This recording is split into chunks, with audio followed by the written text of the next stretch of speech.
Robin Hood Radio and the Robin Hood Radio Network is proud to present Leonard Lopate at Large, lively hour-long in-depth discussions providing overviews and context to topics usually covered in partial measures. His guests include leading thinkers, scientists, artists, economists, farmers, historians, authors, and politicians. Mr. Lopate is a Peabody Award winner whose numerous honors include 3 Associated Press Awards and 3 James Beard Awards.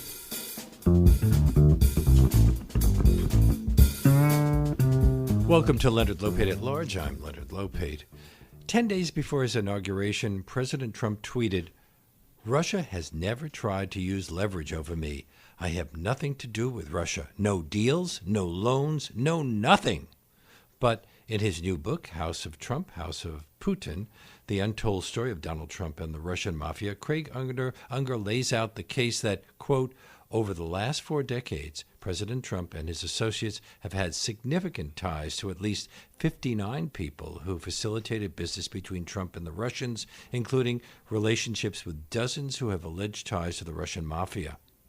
His book is published by Dutton and brings to our show now veteran journalist Craig Unger, author of the bestsellers Boss Rove, The Fall of the House of Bush, and House of Bush, House of Saud.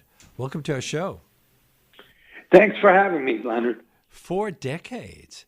Does this story go all the way back to the Soviet Union? It really does, and I think that's one of the things that surprised me most. I think people are being bombarded with bits and pieces of the puzzle in the news day after day after day, but it's often very hard to put together the whole puzzle, and that's what I was trying to do. And I decided to understand that I had to go back to the beginning and figure out how and when this happened. And that took me all the way back to the 70s and 80s and the era of the Soviet Union and the Cold War. Gorbachev or even before, Andropov? Yes, there was, in 1978, actually, when Trump was just getting started, he began for his very first big hit, which was is now the Hyatt Grand Hotel. It was the Commodore on 42nd Street here in Manhattan. He had to buy hundreds of TV sets, and he bought them from a guy named Semyon Kislin, who is a man who has allegedly been tied up with the Russian Mafia for many, many, many years. And that's been that was the first indication I got. I think one of the key factors here was that Trump's lawyer was the infamous Roy Cohn, who was sort of the dark, satanic prince of the McCarthy era. And Roy Cohn also represents the Italian mafia, two of the 5 families in New York. And that helped Trump out in his early deals when he had to get special deals with various contractors and so forth.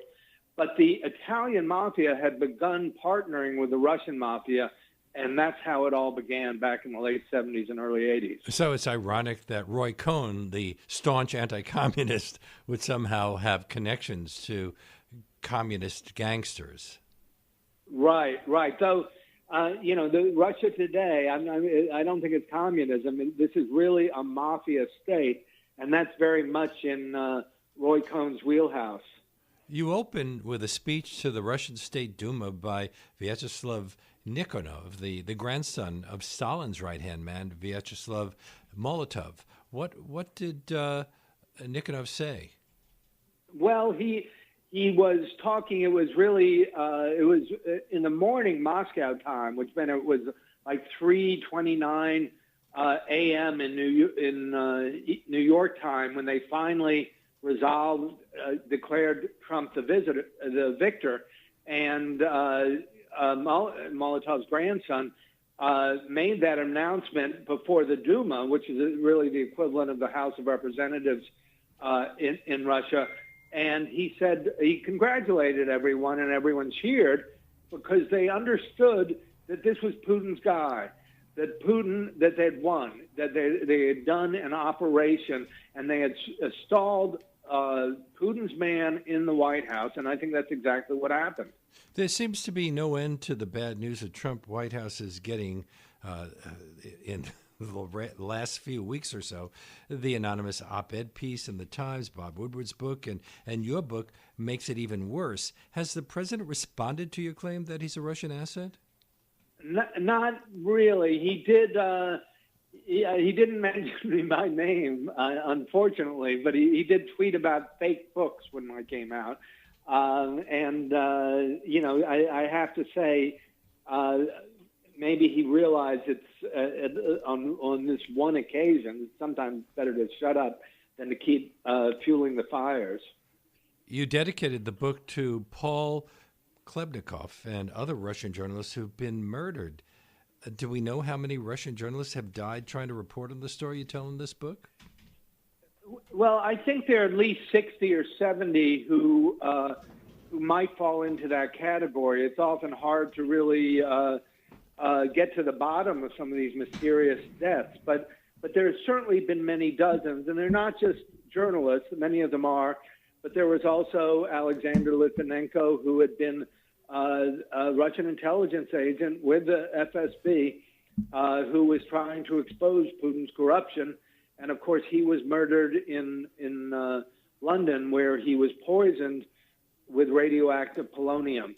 So this is a real battle, and I think people have to take it seriously. I think of it as I call the first chapter of Virtual World War III, and it is a global conflict, but it's a different kind of war. It's a war without bombs, bullets, or boots on the ground, and instead it uses cyber warfare, hacking, media manipulation of financial markets, and one weapon in Putin's arsenal is the mafia. And I think that's a really important point I want to get across, because I think most Americans, when we think of the mafia, we think of The Godfather or John Gotti or The Sopranos or Al Capone and the Italian-American mafia. The Russian mafia is very, very different, and it is very much a state actor. It serves, if Russia is a mafia state, and I think it is, then Vladimir Putin is the capo who's in charge, and the real hardcore mafioso report to him. They serve at his pleasure, and they can transfer intelligence to him. So when you see these interactions over well over 30 years between Donald Trump and the mafia, I think Americans don't always see how serious a violation that is of national security. These mobsters have been buying condos from Trump. They've been laundering money with him. They've been living in Trump Tower. They've been running operations out of Trump Tower, out of the home of the President of the United States, and they are tied. They can funnel their intelligence, what they've learned, directly to the Kremlin while they are being based in the home of the President of the United States. And I think that is just an astounding breach of security. You interviewed former General Oleg Kalugin, who was the head of counterintelligence of the KGB, and when you ask him about the Russian mafia, which I think for a while was spelled M-A-F-Y-A, now we're not doing that anymore, he said, oh, that's another branch of the KGB. Well, does the Russian mafia engage in the kinds of criminal activities we would associate with a group called the mafia? Gambling, loan sharking, extortion protection, drug trafficking, prostitution? Well, it certainly does and has at a low level. And one of the key figures I focus on, and I think he's, Americans had trouble initially with the name Osama bin Laden, but they became familiar with it. And in this case, I think this is another name, a Russian name that Americans should be familiar with, and his name is Semyon Mogilevich. And he is sort of the financial brains behind the Russian mafia. And yes, they do the sort of low-level stuff you just said, the extortion, loan sharking, black marketeering, and it started out that way. But under Mogilevich, they also established sort of a white-collar mafia. And they began to, they did pump and dump stock scams on Wall Street. They did a lot of white-collar crime.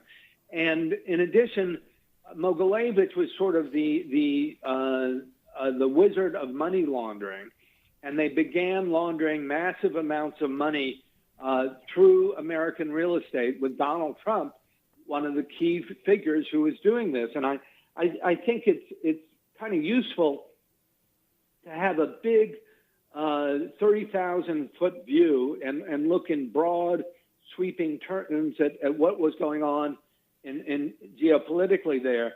You have the end of the Soviet Union, and with it, the Russians are taking over, and there's all sorts of corruption, and that means flight capital. That means dirty money. When you say the Russians are taking over, who was taking over? We talk these days about the oligarchs. Were they the KGB insiders, or were they other people? Were they the people who ran the industries under communism, now just becoming the presidents, the CEOs of those industries after communism? Well, no, it became really a mafia. And when you look at Vladimir Putin's rise, you really have to go back to the early, the end of the Soviet Union. And he was initially just a deputy city councilor who became deputy mayor. But he was, which doesn't sound very powerful, but he was in charge of regulating and licensing these new companies that were taking over after the fall of the Soviet Union, and that would work under the Russian Federation. So all of Russia's natural resources were pretty much up for grabs, and Putin played a huge role in determining who could get rich, and that meant the oligarchs were very much indebted to him. And he was also very much tied in with the Russian mafia.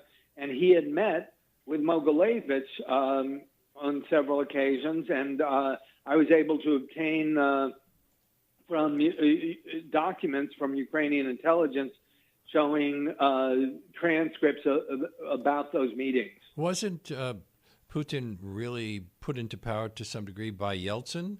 So does Yeltsin play a role in this, or was he oblivious to this aspect of the story? Well, Yeltsin at the end said his worst mistake was appointing Putin.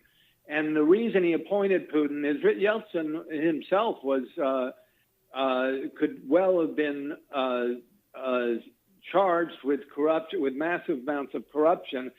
And Putin gave him a free pass, and that really sealed the deal for him to promote Putin and make him acting prime minister and the favorite to become president eventually.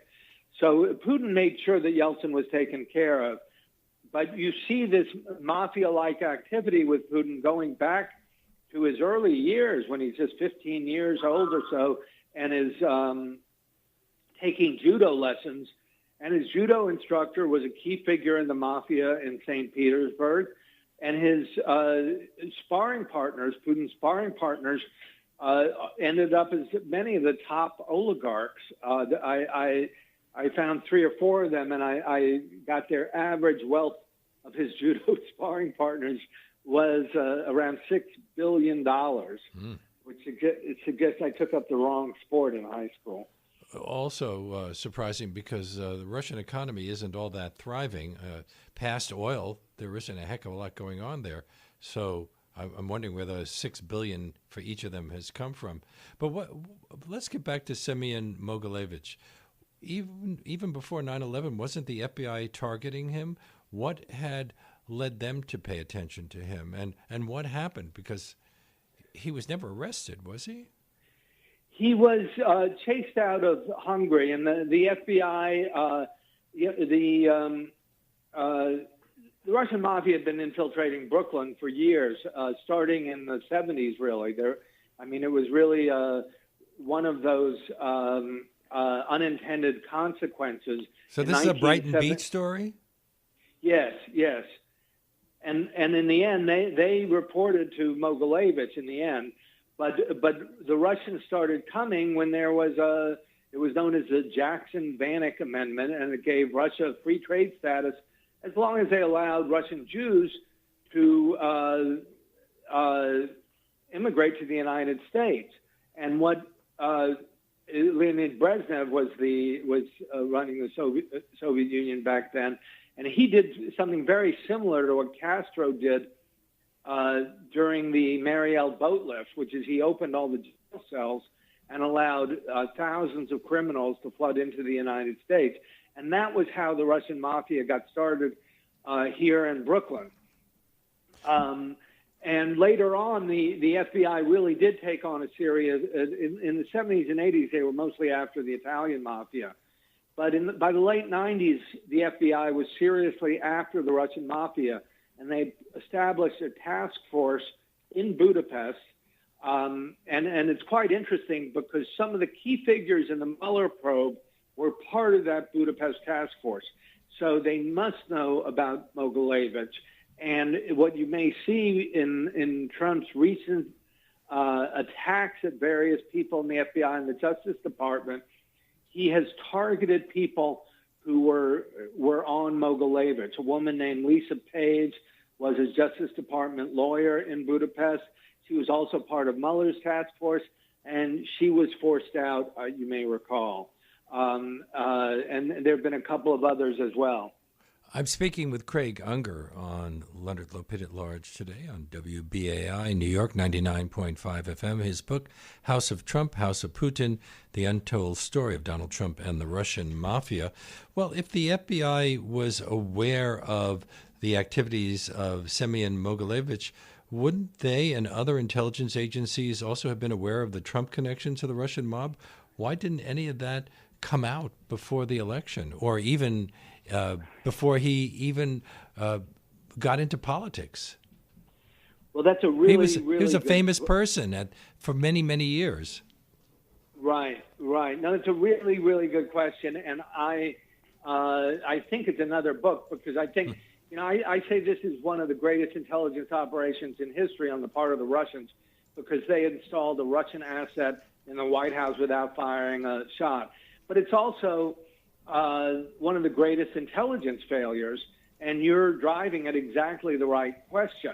And what I can tell you, I don't know all the answers, but I can tell you that the Budapest task force went after Mogilevich, and they succeeded in driving him back to Moscow. Hungary does not have an extradition treaty. It does have an extradition treaty with the United States, and Russia does not.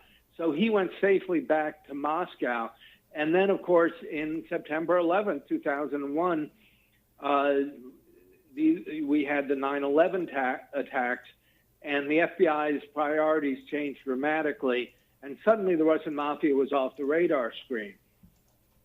But I think what you're driving at, it raises the question of a man who I think is one of the most mysterious and enigmatic figures in the whole Trump-Russia tale. And that is a guy named Felix Sater. And what was he really about? What was he really doing? He takes us back to Brighton Beach? He does. And Felix is probably in his 50s now, I would guess. But he grew up in Brighton Beach. His father was allegedly part of Mogilevich's gang and had come here in the 70s.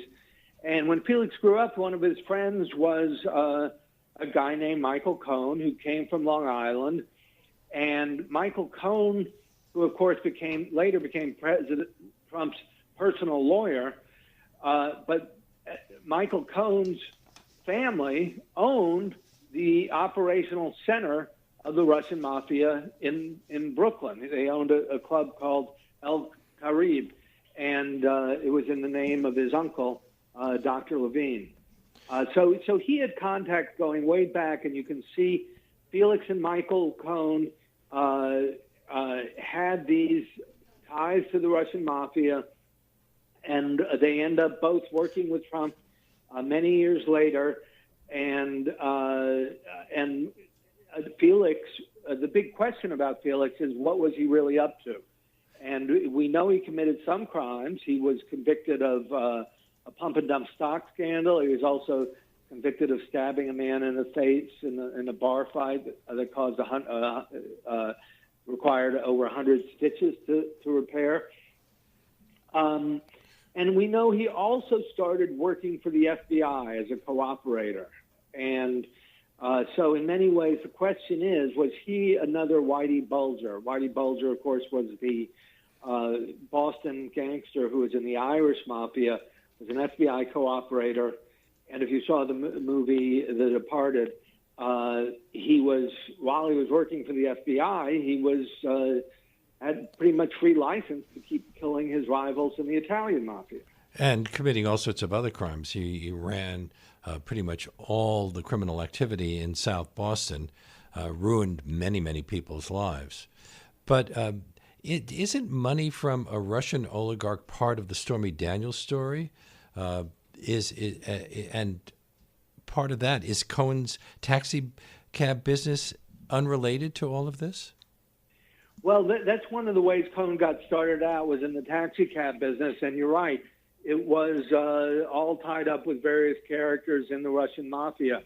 And what's interesting is you see these relationships with Trump for 30 or 40 years. I mean, they are part of his life. Trump has said that he has no contacts with Russia, as you said at the opening.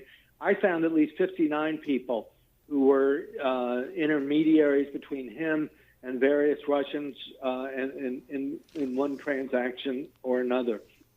So this was part of the fabric of his life. And one of the key things I wanted, I mean, you mentioned earlier when I interviewed General Kalugin, he told me that the Russian mafia was part of the KGB. And I want people to unpack that a bit and understand what that means, because in the book I itemize each Russian who's bought condos and laundered money through Trump Tower, had various relationships with him in one way or another. And many of them are living in Trump Tower. They did business with him. They partnered with him. And when you realize they are a direct line to the KGB, that is, it's now known as the FSB, of course, but this is Russian intelligence. That is a very, very serious security breach in the home of the man who is now president of the United States. How much is money laundering in Russia and Ukraine at the center of this story? I think it's a big, big part, and I think not enough people have paid attention to it. As I say, the Russian mafia is one weapon in Putin's arsenal, but you see how they first seduced Trump. The money laundering was a very crucial part of it, I believe, because I think Trump loves doing business with gangsters. Because they'll pay top dollar because they're getting their money laundered, so they're not going to quibble. And when I started this book, someone sort of tipped me off with the name Mogilevich, and the first thing I did was I went to a real estate database called StreetEasy, and you can look up any address in New York State and get the purchase and sale history of every single unit.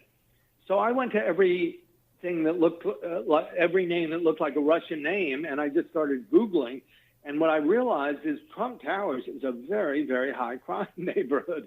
You wouldn't think, people think about it as luxurious and glitzy and all that.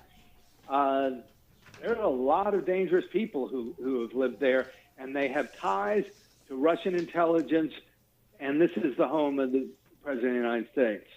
Actually, some pretty famous people of another sort have lived there. Johnny Carson, Steven Spielberg, Sophia Loren, and that despite the fact that the New York Times, the former New York Times architecture critic Ada Louise Huxtable called the building monumentally undistinguished.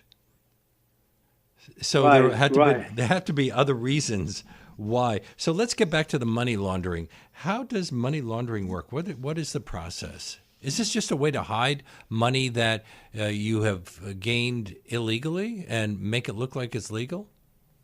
Well, pretty much. It's a way of getting it into the Western banking system. And when anti-money laundering authorities look for money laundering, especially in real estate, there are two criteria. And one is it's generally an all-cash purchase, and two is it's generally done through a shell company that's an anonymous shell company. And the United States and the United Kingdom are two countries that allow that to happen. And I think it would be very easy to change, so I'm reasonably certain our president would not want to sign such a bill. But starting out in 1984, a man named David Bogatin, who had ties to the Russian mafia, met with Trump in Trump Tower. He came in with he had $6 million in cash, which is the equivalent of about $15 million today. And he said, "I'll take 5 condos." And he did it. And Trump didn't ask any questions. And according to the state attorney general of New York, that was an act of money laundering. And those kinds of transactions, that is all cash purchases through anonymous shell companies, there were at least 1,300 such transactions in Trump's American properties alone. And he has many, many more properties overseas. Paid for by shell corporations? That's right. That is right. So is that all part of the public record? It is, and it's but you can. The problem is you can't penetrate all the shell companies. So unless you have a subpoena, and I think Robert Mueller can, but I can't. And it's just every time I got a Russian name, I would Google it, a Russian living in a Trump building, and I would say 60 or 70% of the time you'd immediately get results that showed criminal activity. You've estimated that the Trump organization may have laundered billions of dollars. Was that all Russian money? I can't tell that all of that is Russian, because I can't penetrate the shell companies. But I can say this, that if you take those 1,300 apartments in the United States alone, and $1 million is pretty much a low ball figure for a Trump condo. So that would be at least $1.3 billion right there. And Trump has roughly again as many condos overseas. So that's a considerable sum right there. And you can also see that for example, in Sunny Isles, Florida, there are about 500 condos, Trump condos, and about a third of those were bought by Russians. There are Russian restaurants there. The signs are often in Russian. And that has happened in places that are quite unlikely, like Trump Towers in Panama City, Panama, which I wouldn't take to be. It's not terribly convenient for people who live in Moscow. So you have to wonder what their money is doing in a place like Panama. I'm speaking with Craig Unger, author of the New York Times bestseller, House of Bush, House of Sod. He's now done another version of that structure with House of Trump, House of Putin, The Untold Story of Donald Trump and the Russian Mafia. It is published by Dutton. Craig, the book House of Trump, House of Putin, we're talking mostly about the houses of Trump, aren't we? You claim that his real estate empire was fueled by Russian money, despite any number of denials. The one in February 2017, he said, quote, "I have no dealings with Russia. I have no deals that could happen in Russia because we've stayed away. And I have no loans with Russia. I have no loans with Russia at all." Right. Well, he's a liar. I don't know how else to say it. I mean, it may be that he doesn't have loans with Russia, but he got plenty of money from them, that's for sure. In fact, when he came out of Atlantic City, he had 6 bankruptcies and was $4 billion in debt. And a lot of people think he made his comeback thanks to the TV show The Apprentice. But that's not the case. That didn't happen until 2004.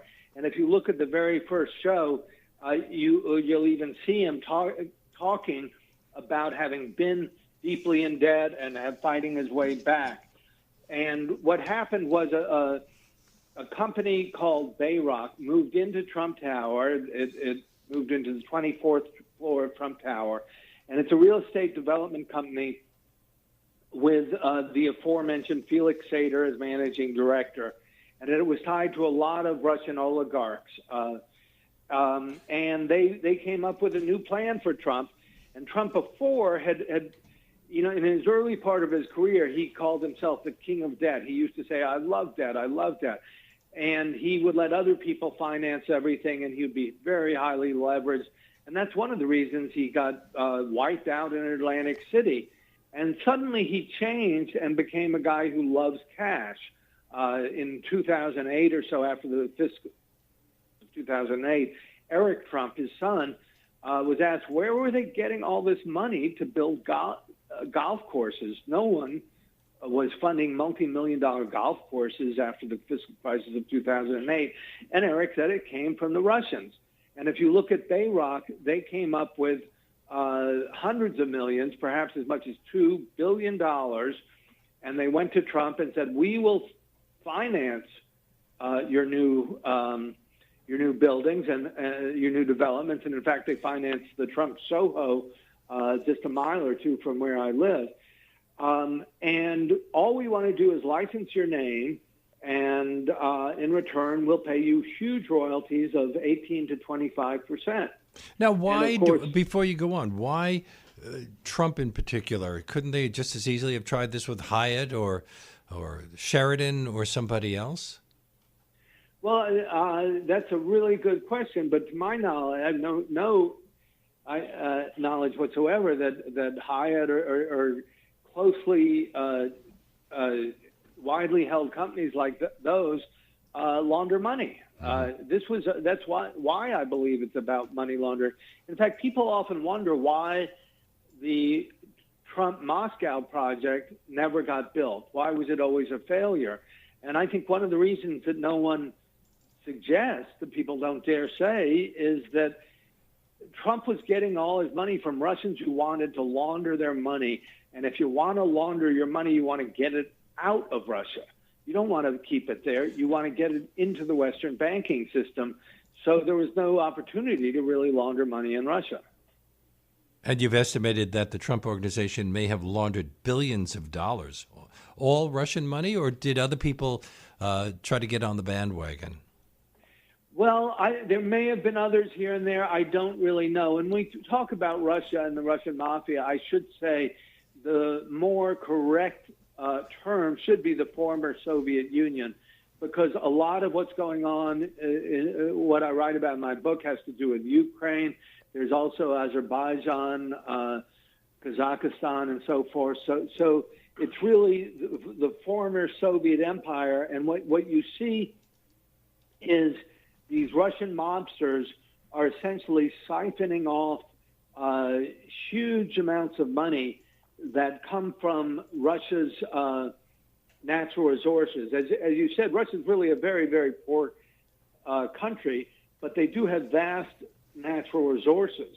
It's just they're concentrated in the hands of a few handfuls of oligarchs. Now, let's get back to the Bayrock group for a moment. You say that it was used as a cover for Trump to send intelligence back to Putin. How did that work? Right. Well, this is, I think, a really important point. And when I read the notorious dossier of Christopher Steele, I thought the most outlandish claim was that Trump was a Russian spy, really. They said that Trump was sending intelligence to the Kremlin. And I thought that was kind of ridiculous, because when I think of spies, I think of highly disciplined people who are very discreet. And those two characteristics do not describe Donald Trump. But what I realized at a certain point was that Bayrock was based in Trump Tower. And let's look at the information they would have. And they had, certainly they had information on where they were raising their money when they were funding these huge $400 million developments. Where was the money coming from? And we do know in one case, at least with the Trump Soho, there were huge chunks of money coming through the FL Group, which is an Icelandic bank that is notorious for having laundered money from the Russian mafia. So that's one. Bayrock had that information. Bayrock also would have known how who was buying the condos, and there were hundreds of condos in the Trump Soho, and there were many, many other projects. So in sum, there would be thousands of projects, thousands of condos each of which would go for $1 million or more, sometimes several $1 million. Doesn't so? Go ahead. No, just Bayrock had all that money and would be all that information. It would be very easy for them to get that to the Kremlin. Doesn't Putin spy on his oligarchs? Does he do it through a group like Bayrock? And that's exactly. Yeah, go ahead. Yeah, no, that's exactly what I'm saying. And if you think he doesn't spy on his oligarchs, just look at Boris Berezovsky, who died rather mysteriously, or Mikhail Khodorkovsky, who has been jailed by Putin. If you run afoul of Putin, if you don't play by his rules, you pay for it. And earlier on, you'd asked me about the people who had died trying to investigate this. Well, this is a mafia state. It's an authoritarian regime that Putin is running, and I fear that Trump is trying to do exactly the same thing here. Recently, we've been hearing about a Justice Department official named Bruce Orr and his wife, Nellie Orr. Had you known about them and their connections to Fusion GPS and Christopher Steele, the former British spy, when you were working on this book? Well, not initially. This happened just as I was finishing the book. Again, this is Trump has gone after him, and he was quite knowledgeable about Mogilevich. Trump has gone after Lisa Page, as I mentioned, who was on the Mueller task force. There are 3 or 4 others who've been close to the investigation, and I think Trump is attacking all his enemies relentlessly, and these are people who are very, very knowledgeable. And they also had connections to Christopher Steele, the former British spy responsible for the Steele dossier, which has also come under considerable attack from President Trump's defenders. Right. Go ahead. No, I was just going to say, I mean, the Steele dossier, of course, was seen as absolutely outrageous when it was first released. And as far as I can tell, Christopher Steele has a terrific reputation. And I did interview someone who'd worked with him, who'd been in the Clinton administration and had hired him for over 100 different projects. And I just said, what was he like? He said, well, I wouldn't have hired him 100 times if he wasn't really good. And increasingly, we're seeing things that are backed up by it. I was giving you my account of as I said, I thought it was the most outrageous thing in the dossier that Trump was really spying. But I think a strong case can be made that Trump is serving Putin in exactly that way. And some people think it's because, not just because of the money laundering, but because Putin has compromat on Trump. Those are just rumors. There's no way to prove that? Well, I think I found supportive evidence that's probably not conclusive, but I did talk to, when I interviewed General Oleg Kalugin, and Kalugin had been head of counterintelligence for the KGB. He had actually been Vladimir Putin's boss at one time.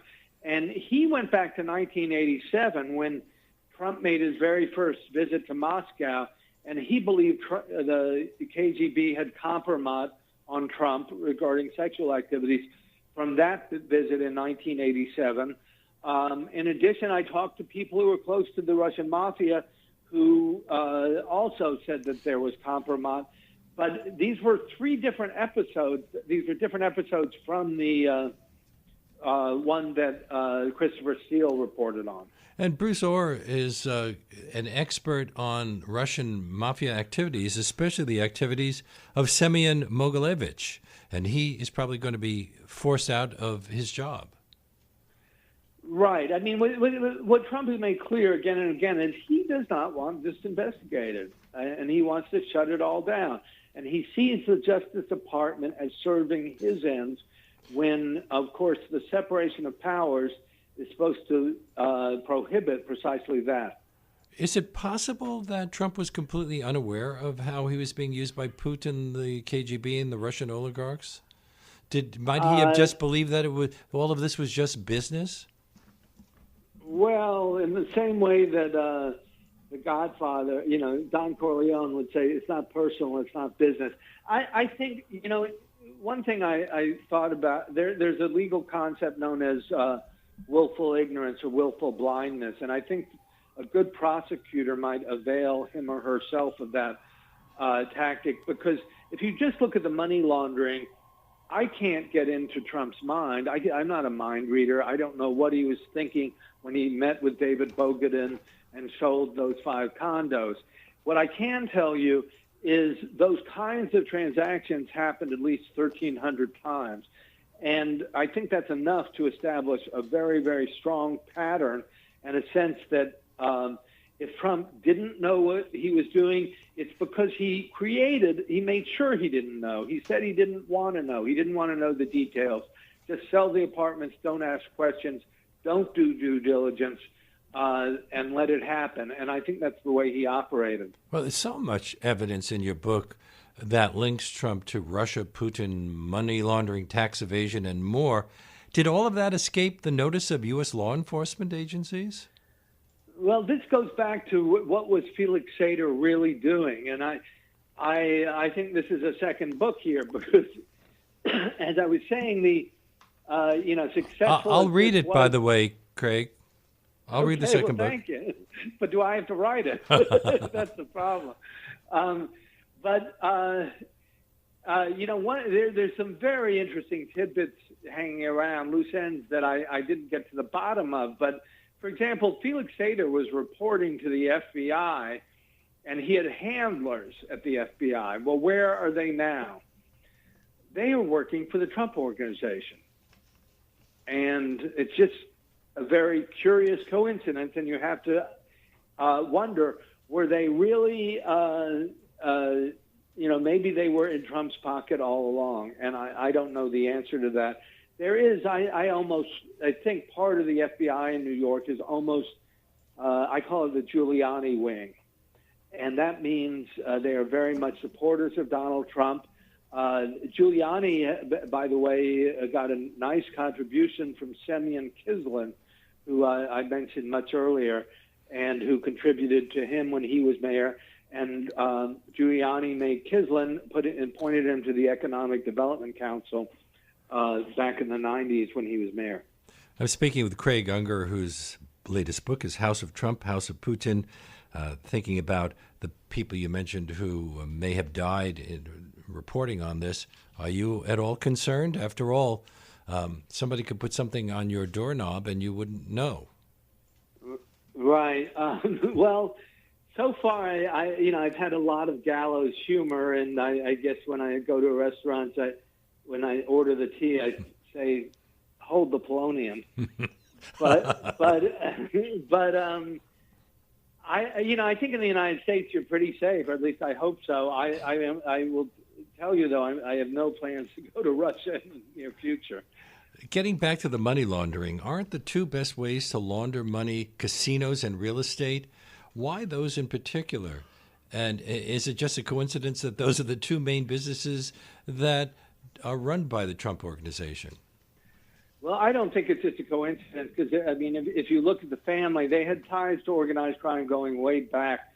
His grandfather had a brothel out in California way back. On the way to the gold rush, actually. Exactly. And Fred Trump, Donald's father, was tied up in his developments in Queens and Brooklyn. So this was nothing new to Donald Trump when he was starting out. And when it gets to laundering money in a casino, you can just bring in cash and buy your chips and then you cash out. The problem is there's a $10,000 limit. And if you bring in more than $10,000 cash, it's reported to authorities. So when you're trying to launder vast amounts of money, and this is something that's hard to comprehend because since Putin has been president of Russia, there has been $1 trillion in flight capital. That's a lot of flight capital. So how are you going to launder money on that scale? It would be great to have a real estate mogul who's got lots of luxury condos he can sell. Now go ahead. No, that was it. That the $10,000 threshold is part of the Bank Secrecy Act, and you report that Trump's Taj Mahal violated that law more than 100 times. Now, how can you violate that and not have it noticed? And what was gained by that? Well, I mean, I think this is, one of the things I realized doing this whole book is, there's an old saying in Washington that sometimes a scandal isn't what's illegal, it's what's legal. And what you see are incredibly lax regulations in real estate and in gambling. And the fines for money laundering and gambling were very, very modest compared to the scale of money that we're talking about. So they didn't mind, a violation. I'm sorry, I don't have the exact amount of the fine, but we know there were 106 violations at that one casino he set, but we don't know whether they went over the $10,000 limit, but we don't know how much. Maybe each time it was $100,000. So, and the same with laundering money through real estate. If you and I bought if I bought a condo through a shell company, and you established the shell company, we could sell it back and forth every month and launder money each time. And how much is a condo worth? Well, whatever you want to pay. I mean, there's no way of saying that. So it becomes a real money laundering machine, and I think that's been at the heart of Trump's operation. We mentioned earlier the connection between Michael Cohen and the Russian oligarchs. What about Paul Manafort?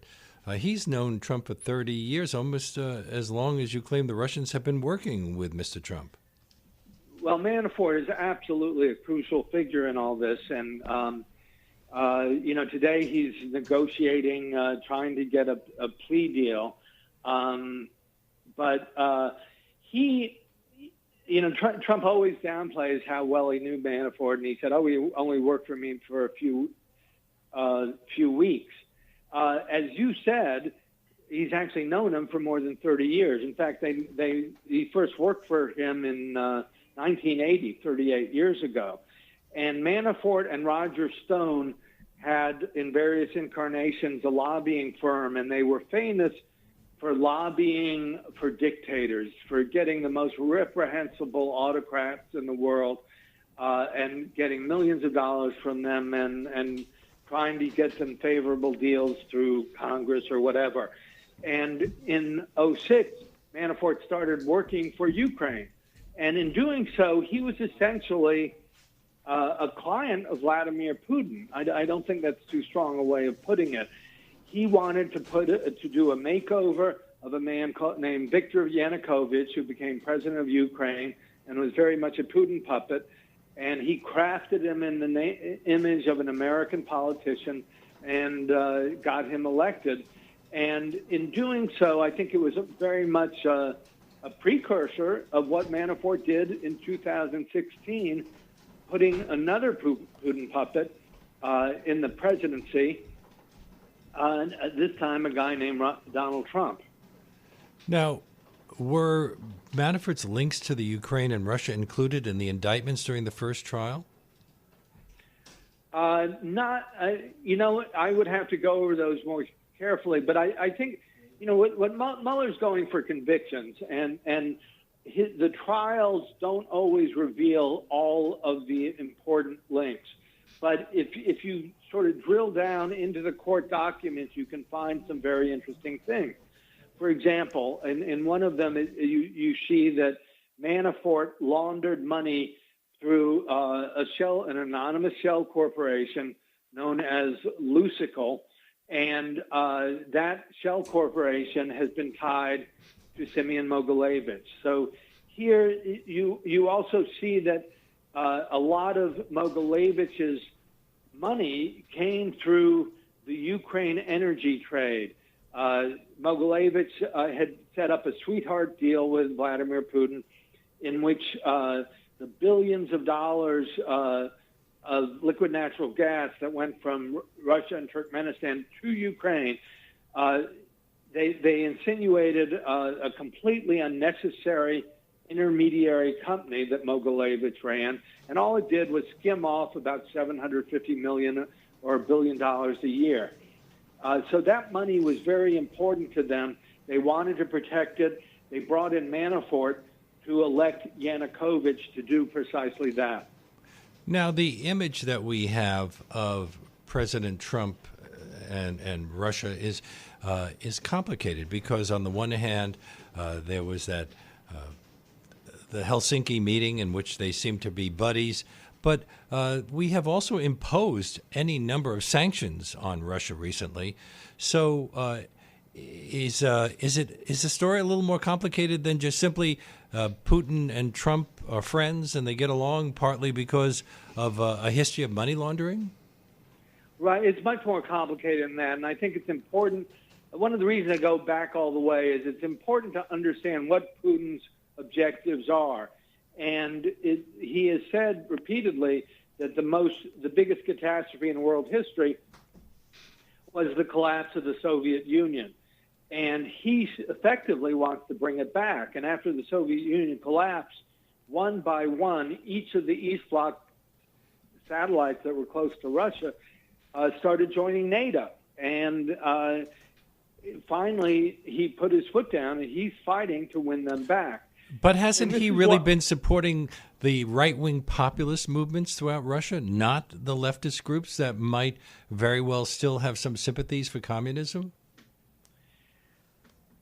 Yes. I mean, I think this has almost nothing to do with communism. In fact, what he's doing with all these right-wing anti-immigrant populist movements, once he started bombing Syria and creating all these refugees, and they began flooding into Europe, he said, well, wow, now I can exploit that and fund the anti-immigrant right-wing populists. And he's done that with Brexit. He supported Marine Le Pen in France.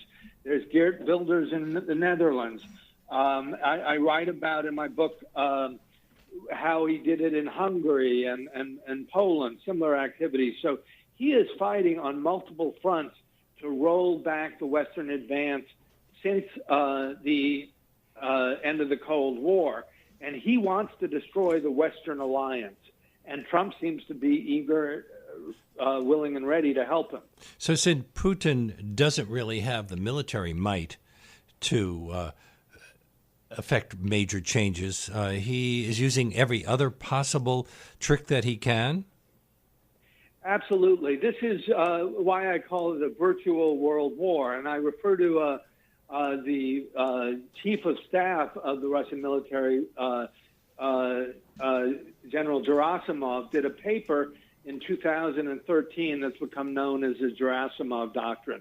And essentially it says, look, our military is pretty weak, but there's a silver lining here, and that is that these massive land invasions in recent decades have never succeeded. I mean, America in Vietnam, the Soviets in Afghanistan, America in Iraq, and there's a much better way to do warfare, and he proposed a hybrid warfare using cyber warfare, all these bots that sent out fake information during the election, and the use of the mafia and so forth.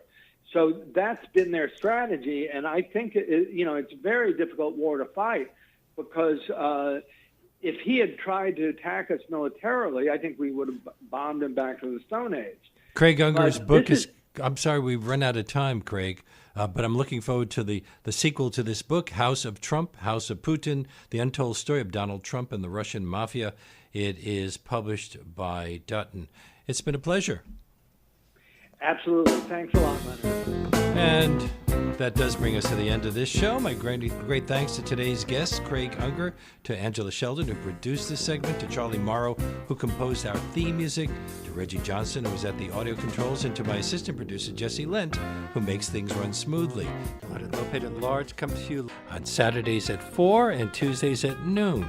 You can subscribe to Leonard Lopate at Large podcast on iTunes and by clicking on Robin Hood Radio's archive program site, which is robinhoodradio.com. You can also check out Leonard Lopate at Large Facebook page. We hope to see you next week.